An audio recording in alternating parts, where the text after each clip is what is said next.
Good morning. My name is John Johnson, and I have owned a lot of sailboats over the years, but I've probably owned more Catalinas than any other brand, just because I think that they are one of the best values for the money out there. But if you're thinking about buying a Catalina 22 or you're getting into sailing, it would be very helpful to know a little bit about the evolution of the boat and how it has changed over the years, because there's been a number of changes. So if you buy an older boat, there will be some things that you will probably be wanting to upgrade. And those upgrades take time and they also take money. So if you're not familiar with some of the things that have changed, you may purchase a boat that has a lot more upgrades than you want to do. So that's why I'm making this video. The Catalina 22 was designed by Frank Butler in 1969. It was Catalina's first production boat, and since then Catalina has sold well over 16,000 Catalinas 22s. That makes it one of the most commercially successful sailboats of all time, and it qualified it to be in the America Sailboat Hall of Fame. As with any new design, time and use often exposes things that can be improved upon and made better, and that was certainly the case with the Catalina. They made gradual improvements as needed over the years, and the boat, in my opinion, just got better and better. The Catalina 22, as I said before, is in my opinion, one of the best sailboats for your money out there. It's not a perfect boat, no boat is perfect. No boat does everything well, but the Catalina does a lot of things really well. And for its intended purpose, it's a great value. Plus, there are tons of them out there, so they're easy to get parts for. You can purchase them anywhere from somebody giving a boat away to spending $10,000, $12,000 for a newer boat in really excellent shape. In my opinion, the Catalina 22 reached its pinnacle of quality and perfection, if you will, in the boats Catalina built between 1986 and 1991. Catalina called that new design their new design. Why they call it the Mark I, why they didn't call it something else, I have no idea, but they just call it the new design. And I wanted to talk a little bit about the evolution of the 22 and why, in my opinion, those boats built between 1986 and 91 that they call the new design was kind of the pinnacle of the Catalina 22, in my opinion. So, and this simply is my opinion. This is not gospel. It's not written in stone. There's a lot of information on the Catalina 22, so do some of your own research, but let's get started. The Catalina 22, built between 1969 and 1977, had a less robust mast, and because of that, the mast was thinner, the rigging was smaller. Because of that, the boat was only designed to carry up to a 110 head sail. If you carried a larger sail than that, you risk losing your mast. Also, the Catalina 22s, the older models, often had blistering problems. And that was, the blistering problems progressively got better and better, or they got less and less blisters over time as the fiberglass technology got better and better. By the mid-1980s, blistering was pretty much non-existent in the boats. The Catalina 22s built prior to 1986 had cockpit soles that sloped forward, and they drained through two scuppers connected to a single 3/4 inch valve. That arrangement presented several problems. If you were to leave your boat at the dock or anchored, and you close that seacock so that if the seacock failed or one of your clamps came loose, your cockpit could fill with water. If it was on a trailer, it could fill with water to the point that the boat would tip backwards on the trailer and either hit your rudder or your motor mount. If you left it open, and you left your boat at anchor at the dock, and you left that seacock open, and one of those connections failed, your boat would sink. So there were disadvantages to that. Then in 1985, Catalina produced the new design, and they sloped the cockpit sole aft, and they installed two 1 5/8 inch brass scuppers through the transom, and that problem was pretty much solved. Prior to 1985, many owners kept their gas cans in the forward end of the lazarette. The problem with that is that gas fumes could seep through the forward bulkhead and enter the cabin. In 1985, with the new design, Catalina added a fuel tank, fuel storage area below the port bench that's vented to the outside, and it's also makes your lines closer to where your outboard would be located. That's a picture of the opening there. The older boats had a problem with the stem fitting. It was simply bolted to the deck and not to the actual hull. So Catalina recommended on the older boats that you do an arrangement like this, where you put in a bolt here and connect it to your stem fitting to put some of that stress back onto the hull and make that a better connection. On the new design, Catalina solved that problem by putting a strap which goes down and bolts to the hull, making that a much stronger stem fitting. The older boats would have a motor mount. The motor mounts were fairly light.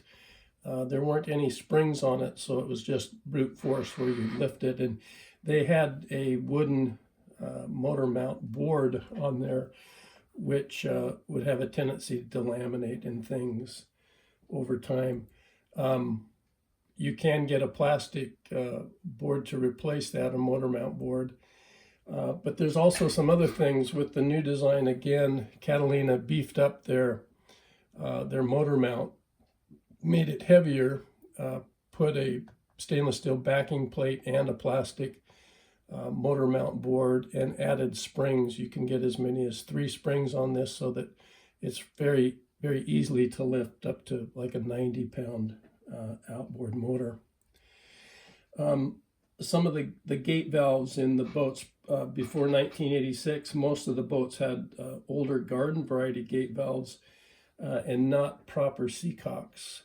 And that can be a problem because they can be easily broken. A proper seacock would be, a heavy bronze seacock. This is probably a little overkill for a Catalina 22. This isn't a Catalina 26 that I owned. But you do want to make sure that your seacocks are the better quality and a proper seacock, not the old garden variety gate valves. Another thing is the eye bolts. The older boats had 3/8 inch deck eye bolts, not the heavier 1/2 inch. They also, with the heavier 1/2 inch, they added screws on either side. The older ones did not have screws, so this fitting could turn, which would break the seal between the eye bolt and your deck, allowing water to get in. And Catalina has a plywood core in their deck, and that could delaminate, and you'd get a soft spot, and it's a lot of work and sometimes expense to fix a soft core deck.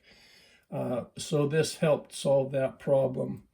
As you can see here, there's the two screws on either side here on all of these fittings that keep the fittings from turning and breaking that seal.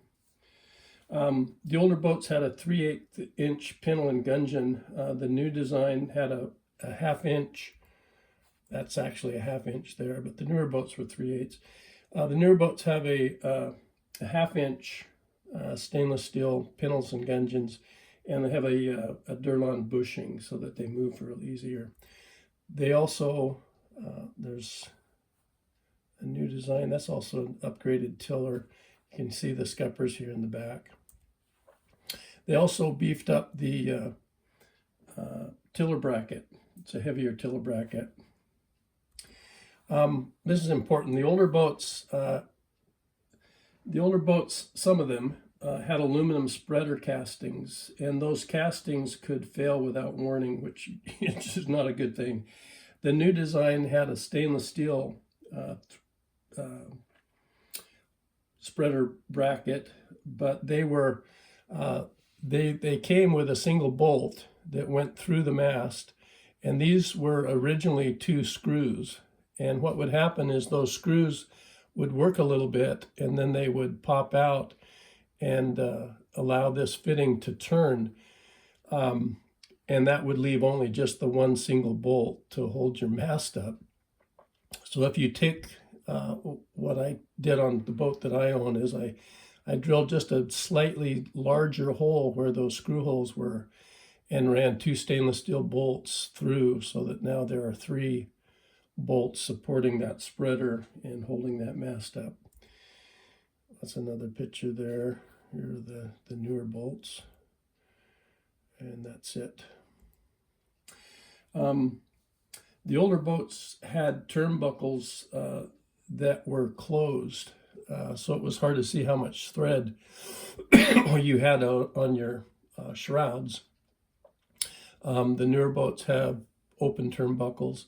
Also, the older boats had a locking net on their toggles, which could come loose.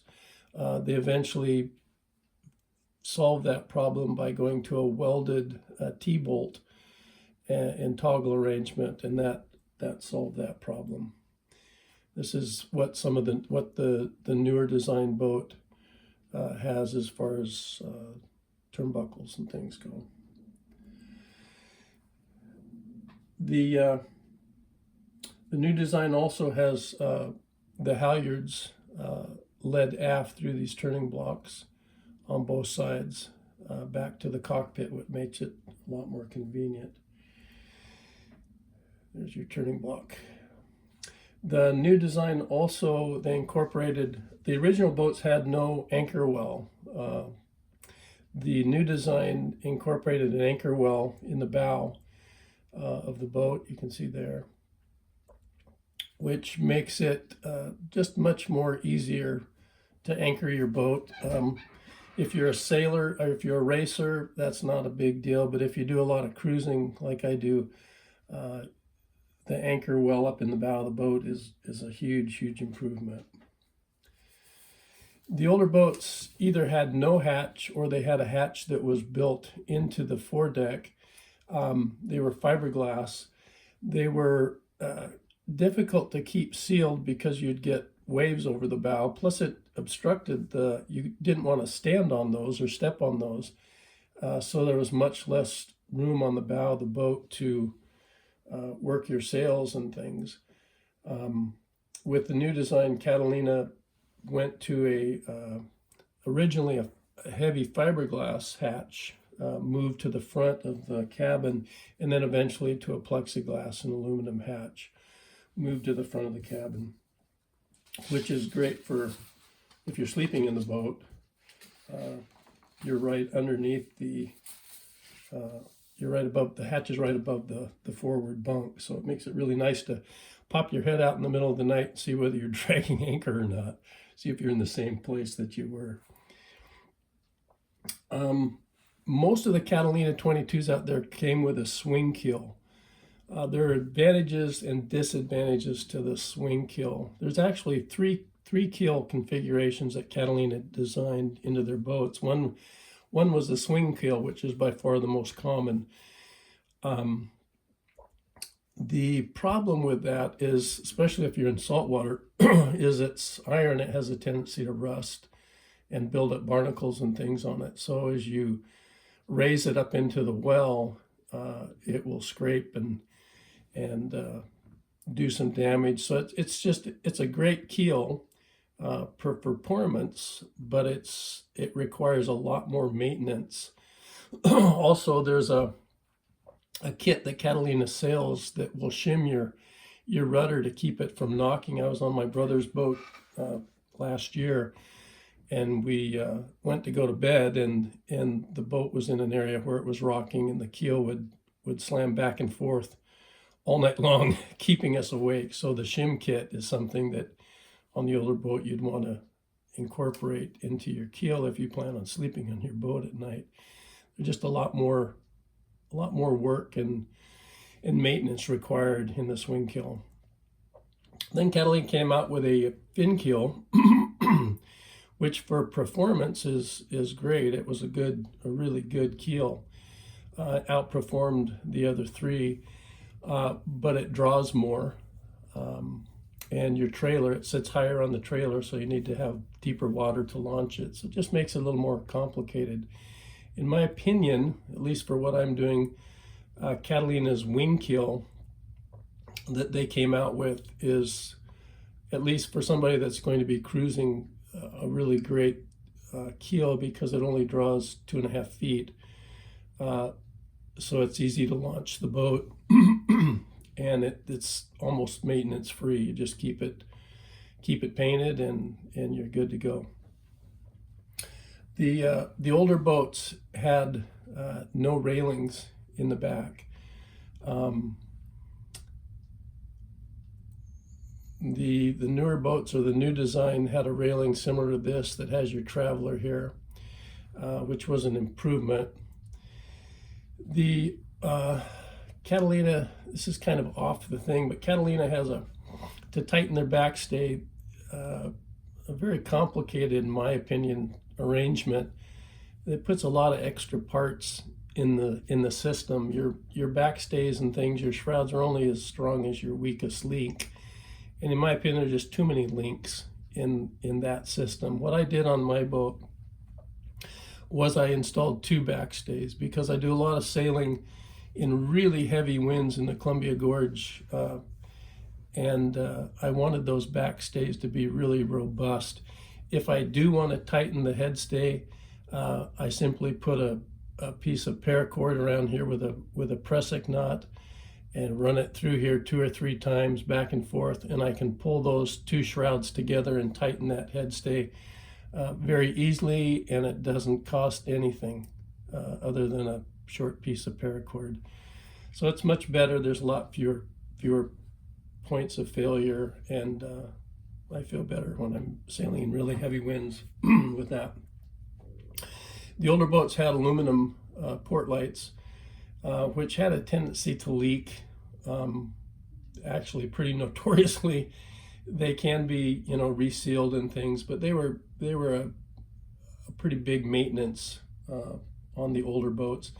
The newer boats in the Catalina new design, they've gone to a plexiglass window such as these, which I think look very nice, and I've never had any leaking problems or any maintenance problems with those whatsoever. For the interior, Catalina's original boat looked similar to this. It was a fair design, but it had a ton of wasted space. There was a lot of space on the boat that they weren't utilizing. So storage space was a problem, finding spaces to put everything. They also had a cooking arrangement, or a little galley that would slide underneath the cockpit and get out of the way, but it took up a lot of space when you were using it on your settee there. So let's see the new design. They went to a stove arrangement and a sink and a garbage can over here. It can be used for a garbage can or whatever you want. There's a lot more storage in the boat, tons of storage up in the bow. Storage underneath where the stove goes. Huge storage area over here. And the nice thing about the new design is these storage areas, most of them are sealed storage areas, so there's no way that water can get into them So it makes it really nice for storing stuff that's not going to get wet and then turn mildewy and things. They've utilized a good sleeping area here.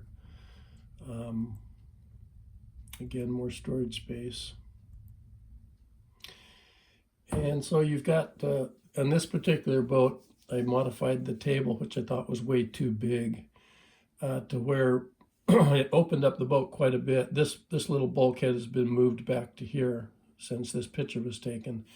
So it's much more easy. It makes the boat feel much larger, and I never did see a real use for that gigantic table that Catalina puts in their boats. It made it difficult for two people to get in and out. It was just kind of in the way, so I felt this was a better arrangement for that boat.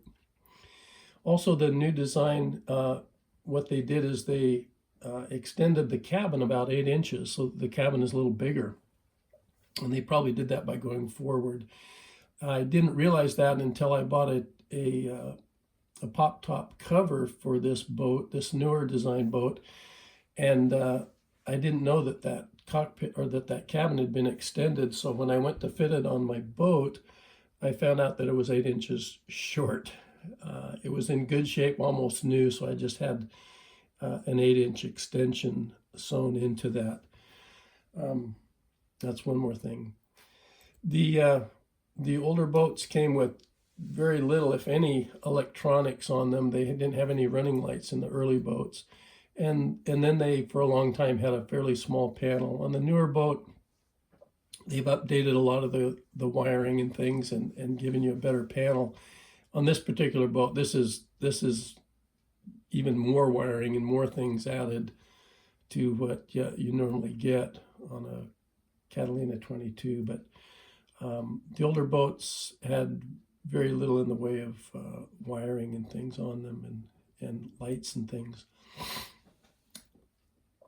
This is what can be done with your boat with the pop top, which is a great thing. It makes a huge difference in the boat in the summer, especially when you're out. Is you can stand up if you're less than six foot tall, you can stand up, or you can open the hatch and have standing headroom in the cockpit, and people can sit in there as you're sailing in not too heavy winds, and it just gives you much more room so that the cockpit is not so crowded. So anyway, another picture of the older port lights. After the new design that was produced between 1986 and 1991, Catalina got some new designer apparently, and the quality of the boat was still good, but the design changed. They rounded everything. They took out all the teak in the wood. They replaced everything with with stainless steel. In my opinion, the boat lost a lot of its charm. It became a very Tupperware type looking boat to me. And I can only attribute that to either Catalina trying to produce a boat that was less expensive to produce, or a boat where somebody just doesn't want to do any maintenance on it at all and take care of it, which the boat is designed to be very maintenance free, but it's just, in my opinion, has no soul. I don't like it at all. So again, in my opinion, the golden year for the Catalina 22 was the boats built between 1986 and 1991, and they call that the new design. So I hope this has been helpful to some of you that may be looking to either upgrade your boat or looking to buy a Catalina 22. So thanks for watching. Good sailing.